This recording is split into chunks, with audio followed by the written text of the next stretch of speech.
જે લોકો કાયદાનું ભાન કરાવે છે એ જ લોકો ક્યારે કાયદાનું ઉલ્લંઘન કરે તો પ્રશ્નાર્થ થાય ને.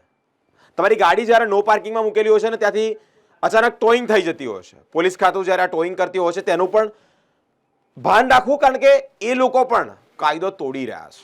મિત્રો, એવો જ એક વિડીયો સામે આવ્યો છે કે નો પાર્કિંગમાં પાર્ક કરેલી ગાડીઓ એટલે કે ટુ વ્હીલરો જ્યારે ટોઈંગ થતી હોય છે એ ગાડીની લિમિટ 6 કે 7 જ ગાડી ટોઈંગ કરવાની હોય છે, વધારેમાં વધારે 6 હશે, પરંતુ અહીંયા કાયદાનું ઉલ્લંઘન થઈ રહ્યું છે. અહીંયા 6-7 થી વધારે ટુ વ્હીલરો ટોઈંગ કરવામાં આવી છે અને લટકતી હાલતમાં મૂકવામાં આવી છે.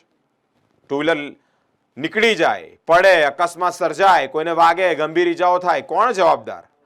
એક તો વધારે ગાડીઓ ભરી એટલે કે વધારે ગાડીઓ ટોઈંગ કરી અને કાયદાનું ઉલ્લંઘન થયું છે. મિત્રો, આવો એક વિડીયો વાયરલ થયો છે ને એ સોશિયલ મીડિયામાં વાયરલ થઈ રહ્યો છે. એક મોટો પ્રશ્ન થાય છે કે આ જ વિડીયોને લઈને અનેક પ્રશ્નાર્થો તો ઊભા થાય છે કે કાયદાનું ભાન કરાવનાર ક્યારેક કાયદાનું ઉલ્લંઘન પણ એ લોકો જાતે કરી રહ્યા છે.